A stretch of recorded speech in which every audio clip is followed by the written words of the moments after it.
The following is a Comfortably Zoned Radio Network production.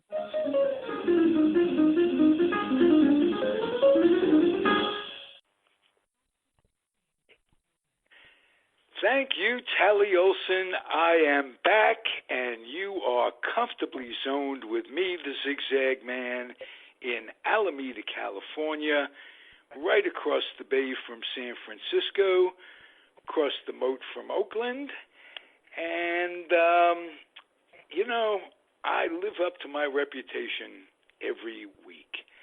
I advertise that I'll talk to the most interesting people on the face of the planet. And I'm proud to say today is no exception, and I double that down. Former Major League pitcher, author, Renaissance man, Randy Lerch. Is that a good description for you? I think you hit that on the head, Ralph. I like that. All right. Right off the bat, what would inform me and the listeners about you that they don't know? And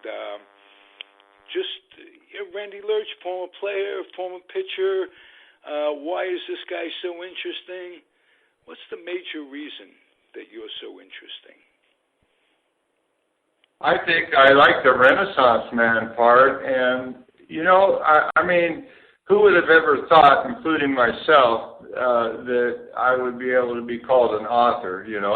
I was when this all came about. It was for me to write a book was just as big a surprise to me as it probably is to a lot of people that are hearing that I am one now. But I would say that the biggest surprise in my life is that. Well, I'll tell you what about your book that appeals to me. First of all, it's easy to read. You sent me a copy. I got it last night. I browsed through it, and there are three things. First of all, you were smart enough to include a Yogi Berra quote. Really early. And that quote, was it, 2 nickels aren't worth a dime anymore? Something like that. And you showed your humanity to me by a chapter I skimmed about involuntary separation from your son for a while. Whatever length that was, domestic disputes, divorce, this, that, and the other. I went through exactly the same thing in my life, where I was forced to not see my son at any time I wanted to, whatever it was, and have access. And you expressed the depression it caused or exasperated in your life, and I felt like we're brothers. I mean, the idea, I was the stay-at-home dad for the first 5 years, and all of a sudden we're split, and at different times I can see him, and this, that, and the other thing. If anybody out there, man or woman, does not recognize how traumatic that can be in one's life, then please read Randy's book or talk to me or whatever. It can be a bear, and you shared that, and which leads me to believe that the rest of your book is going to be as open and as honest. And I really appreciate getting to talk to someone who can open up as did you. Well, thank you so much, Ralph. When this book came about, and like I mentioned a little earlier, it was such a big surprise for me even to attempt something like that. But by writing the book, I wanted to share, especially we can talk about it when you do, is the pains of the alcoholism that I went through, and getting cirrhosis through it and being wanted to put on a liver transplant list and all that.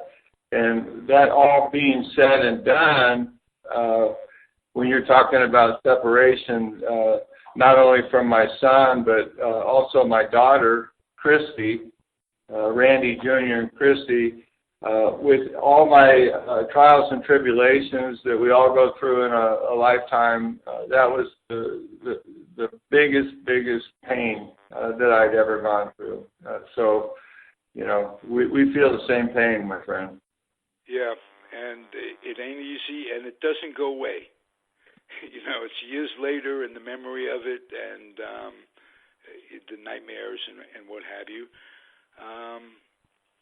What can I say?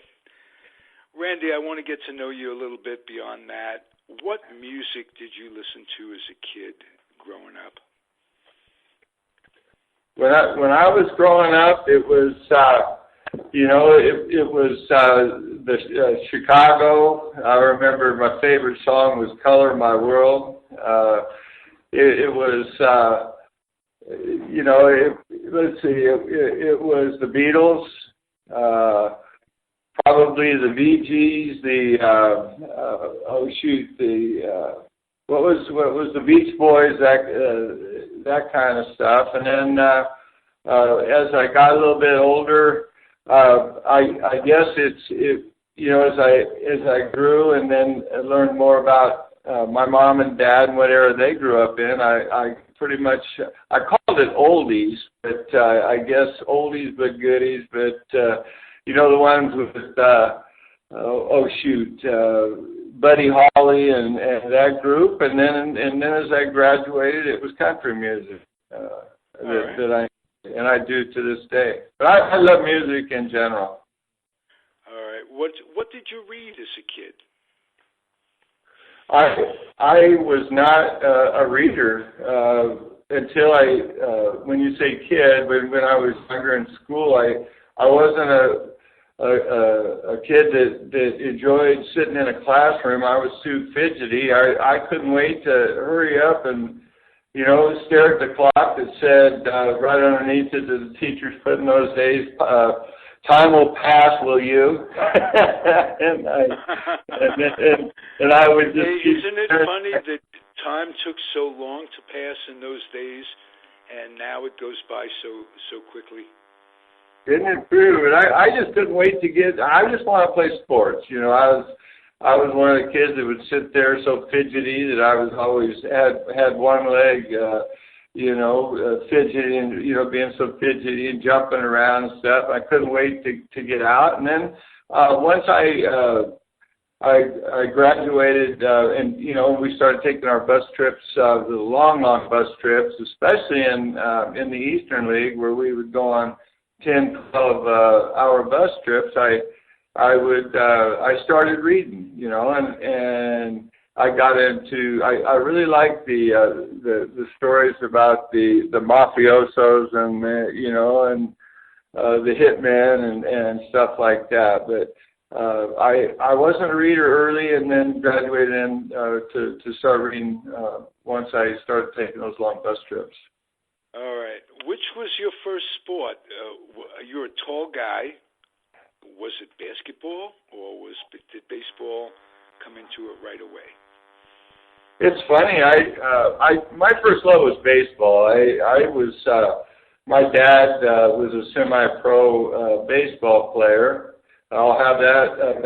That's in the book, and he would take me. In those days, the little leaguers didn't. Little league didn't start until you were 8 years old, and when you could actually, throw it to the batter. I mean, I didn't even know what a batting tee was in those days that they have now, and how things have graduated. I see the other day that little leaguers are starting when they're 4 years old. I can't believe that, But it was baseball, and my dad taught me at a young age the fundamentals. And I remember when I was 11 years old, in the All-Stars, I was very good at at baseball, really good hitter and pitcher, and I threw a no-hitter, and then in my 12-year-old year, I threw a perfect game, and my first interview was after my perfect game. The next day, I remember scared to death. They called me out on the, at the All-Stars in Fairhope, California. You know where that is, Ralph.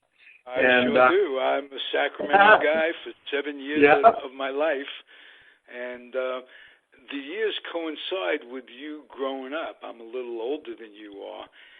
Tell the folks about Sacramento baseball and how baseball is almost a religion in Sacramento, and how their program works. Well, I can go. How I was. Things have changed a lot, and I can graduate into that after I tell you that.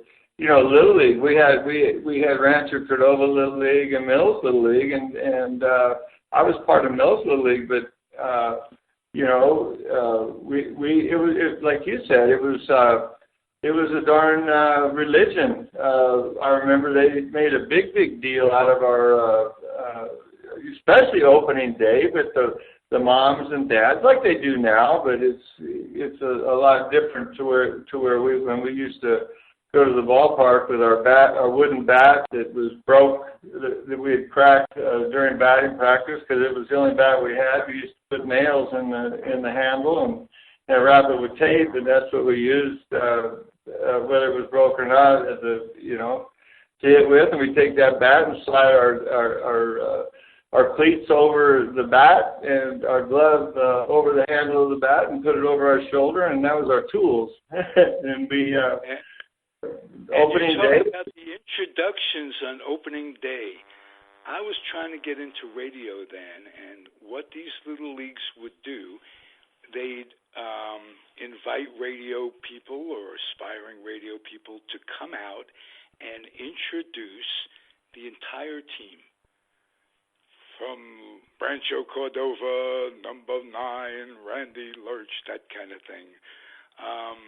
And it is an absolute, like I say, a religion. You come up in Sacramento, the names that came out of there, Dusty Baker, Jerry Royster, the list goes on in terms of numbers of guys that come out there. The weather is absolutely perfect for baseball. Year-round, you've got, when your dad played semi-pro, was it at Renfree Field and what have you?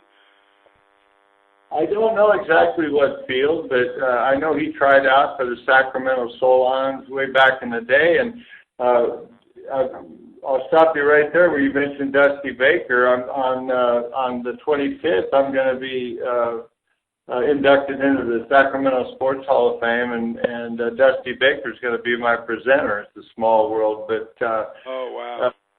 But yeah, my dad before baseball graduated, I don't even believe way back then that the Giants weren't they I don't know if they moved at that time, but with my dad that was the only baseball in town, and like you said, with Little League, they had the old fire trucks and everything else for opening day of Little League. So it was just a real family affair. Not that it isn't now, but it's almost commercialized now, Rob. Right. When did pro ball become a dream? I mean, everybody plays it for fun. Was it when you pitched those no-hitters and people started writing about you and talking about you? When did it become a dream for you? It's a great question. I love it. And I keep saying, because my life story is in that book, but I remember on Saturdays, my dad and I would watch the game of the week, and I think it was Tony Kubek and maybe Joe Garagiola or whatever, and I remember it was yesterday. I was probably 8, 9 years old and sitting laying on the floor, and watching the game of the week, and I asked my dad, I said, Dad, do you think those guys on that field are any good? And my dad shook his head and smiled, and he says, son, those guys are all good. And it made me at that time watching him play to want to be one of those guys from the time I was that young. Nice, nice. Who came around as a scout? This is before the draft, am I correct? No, it's after the draft. So, what scout really took a liking to you? Well, actually, it was before the draft, and when I was in Cordova baseball, I went to Cordova High. It was we had so many great baseball players on the team. As a matter of fact, my junior year, Jerry Manuel was a year older than me, and a guy named, I don't know if you remember him, Rob, named Mike Ondina, but both those guys were number one draft choices in the nation off the same high school team the same year. And so the stands were packed with scouts, and the two scouts that signed me, well, they're packed with scouts along with, the two was with the Phillies that signed me was Eddie Bachman, who's passed now, and Bill Avila, his nickname was Mickey Mouse. But we also, we had Mike Ondina, Jerry Manuel, but also, and they, Mike didn't make it to the big leagues. Of course, Jerry Manuel made it to the big leagues and was manager of the year, I believe, with the Chicago White Sox. And then we had Larry Wolf, who played, played on the same high school team and played in the major leagues with Niles Nyman, who made it to the major leagues, and a year before me was Bob Reese. We actually had five guys off the same high school team, either 1 year difference or so that played on the same high school team. So we had so much. Who coached that team? That was Guy Anderson. He's matter of fact, he's 87. I'm still in contact with him, and he's not at Cordova anymore by a few years, but he's now coaching at Capital Christian Center. He's one of the winningest high school coaches, if not the, in high school coaching history. And let me ask you one more thing about amateur ball. Did you play in American Legion? Yes, I did. I played American Legion, and I mentioned Jerry Manuel. He was on my team at that time also. We had American Legion, Babe Ruth, and then we had Winter League that we played because the weather in California allows you to play Winter League in between the regular season. So you had everything going for you. When was your first day in playing minor league ball? You signed with the Phillies. You had a report, this, that, and the other thing. Who was your manager? I don't exactly. It's been so long ago. It was the first place that I played, though, was in Auburn, New York.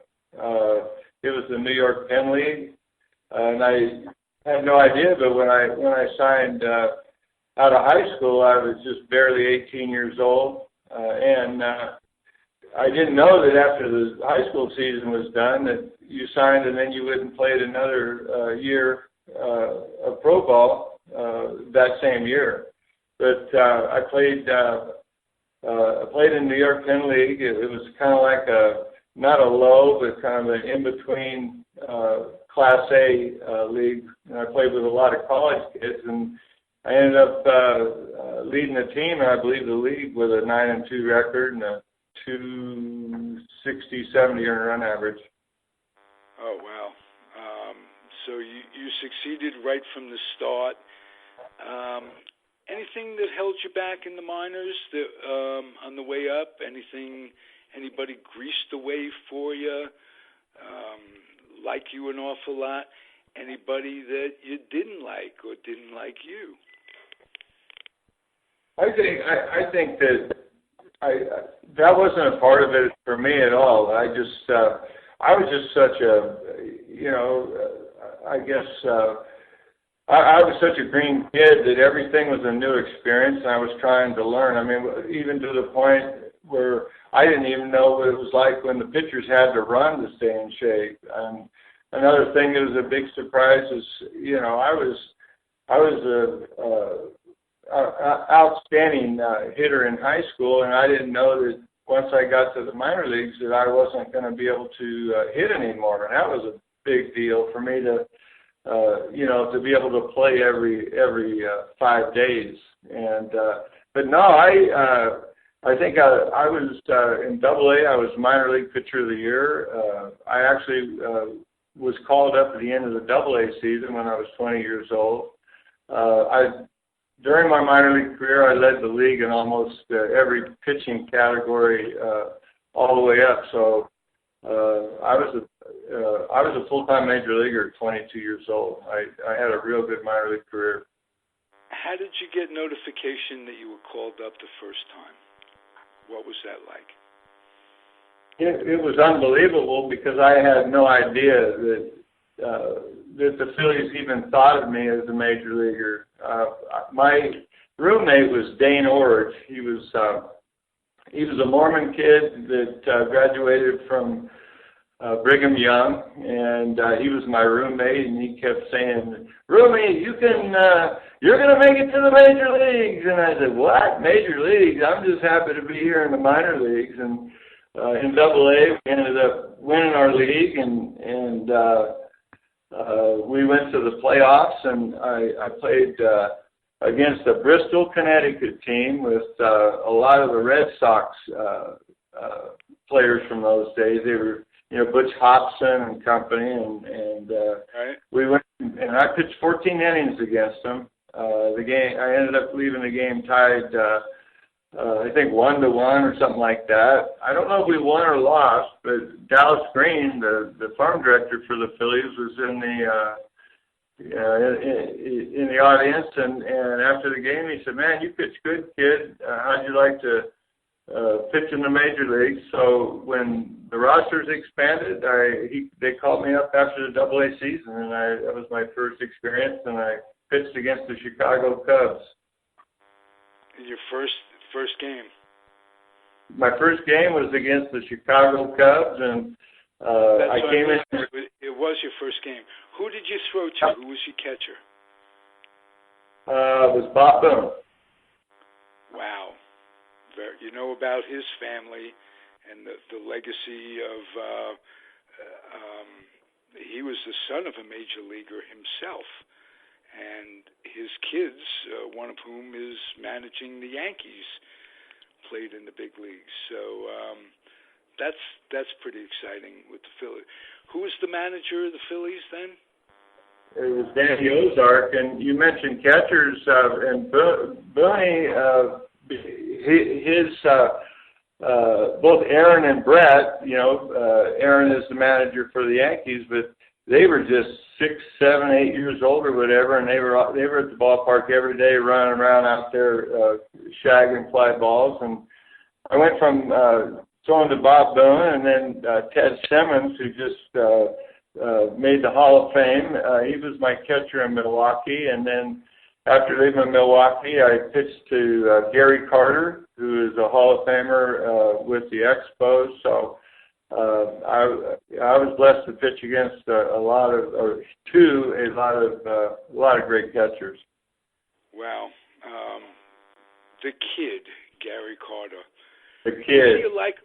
Was he as likable a guy as portrayed in the press? He was a great human being. It's a tragedy that Gary left us so soon. He was, and he was. They called him the kid, and he was. They called Gary the kid because he was so enthusiastic about playing the game of baseball. He got to the ballpark like a little kid. I would say on Christmas morning, waiting to open his presents. He was just so excited, and he took that attitude every day to the ballpark. It was a pleasure to play with him. Right. You mentioned Danny Ozark, and I'm going to use this as a segue to the Giants. Danny Ozark managed the Giants for a little bit as well, down the line. You were at a time in your career when you were introduced to Tom Haller to try to get back in the game.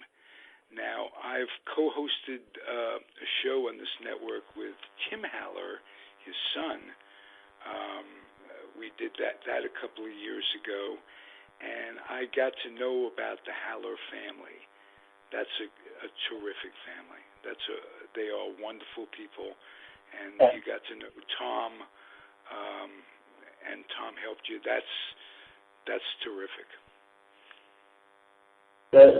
Tom Haller, I remember when I was a kid listening to the Giants play and laying in my top bunk of my bunk bed, and Tom Haller, I heard his name all the time when, of course, kid growing up in Rancho Cordova, being such I idolized the Giants and, the players on the team, and Tom Haller was the catcher at that time.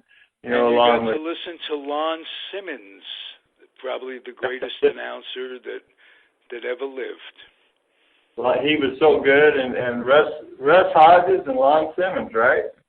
Absolutely. Russ Hodges came out with the Giants when they moved in '58 from New York. He was the guy who called the famous Bobby Thompson home run. The Giants win the pennant. The Giants win the pennant. Oh, really? Yeah. And Lon was a guy from a pitcher himself, minor league pitcher from Fresno, California, and he hooked up with the Giants. And in that booth, the third guy in that booth when they first moved out here was Bill King, the late Bill King, who became a terrific announcer, three-sport announcer. We're blessed in the Bay Area. Well, what's so amazing is when I was 10, 11 years old or something, my grandpa was, my mom's dad was such a big Giants fan, and of course I wanted to be a big leaguer, so he used to take me to the Giants game, and I watched Willie McCovey, Willie Mays, Tito Fuentes, Davenport, and what's great, Ralph, is that when I made it to the big leagues, Jesus Alou, his standard move, kind of loosening up his neck. Well, you know what? I got to pitch against Jesus Alou. I got to pitch against Willie McCovey. Matter of fact, I struck out Willie 4 times in one game in San Francisco. Oh. My mom and dad, and then he came out. It must have really made him mad because he came to Philadelphia and hit a 3-run home run off me. But he remembered. He remembered, and then I used to watch Gaylord Perry and those guys, and in San Diego when Gaylord was playing for the Padres, I got to hit off of Gaylord. So I got to pitch against and hit against some of my idols, buddy. Living the dream. Not bad, huh, for a kid from Rancho Cordova.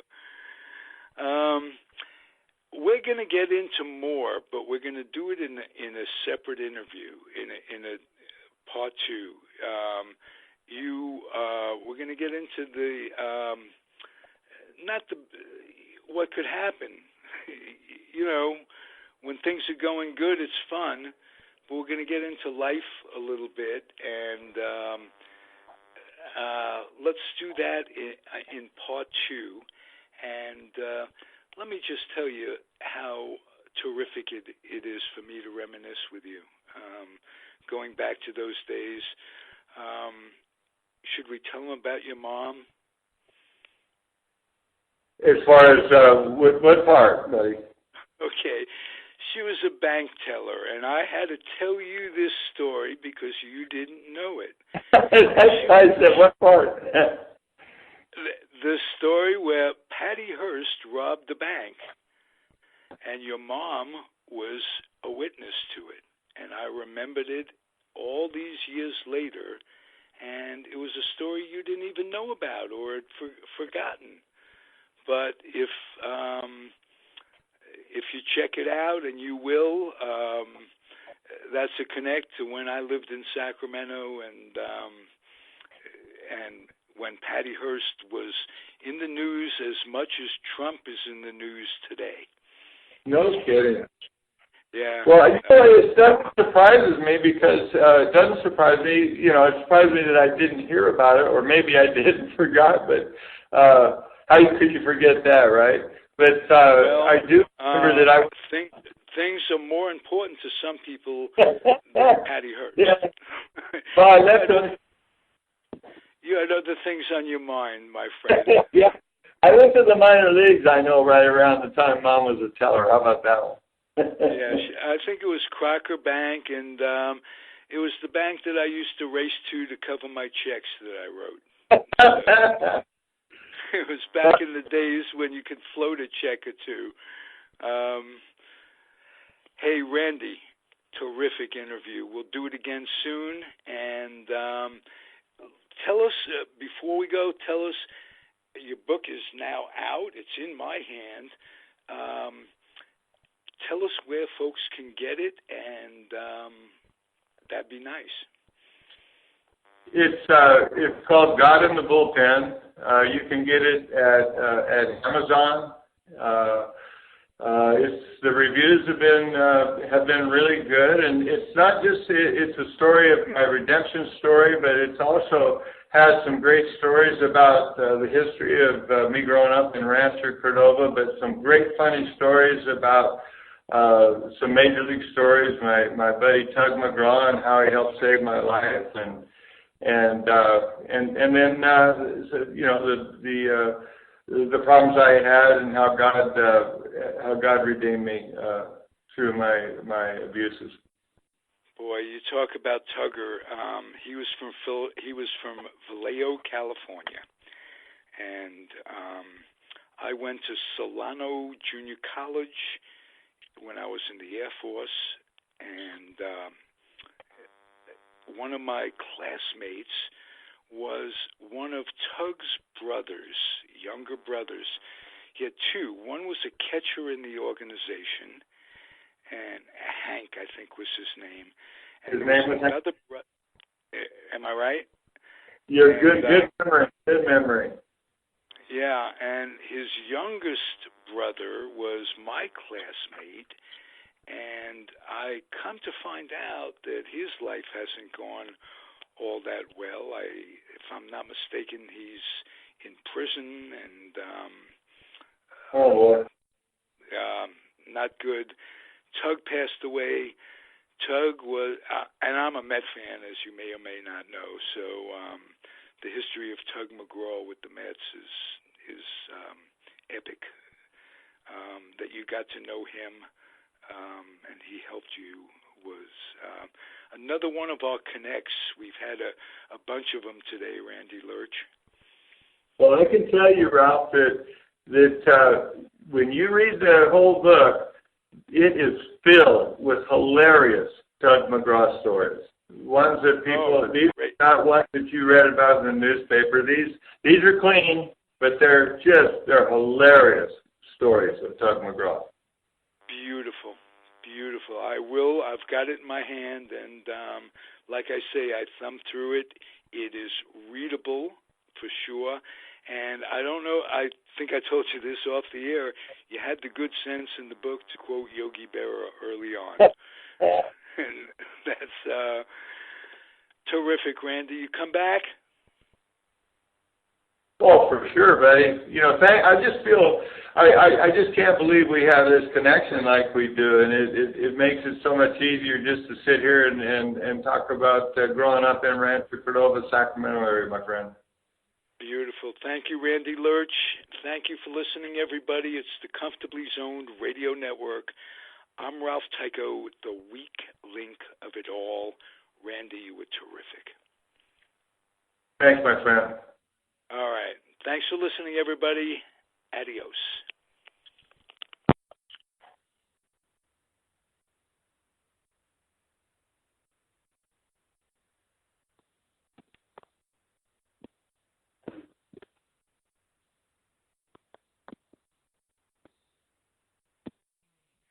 The proceeding has been a Comfortably Zoned network production.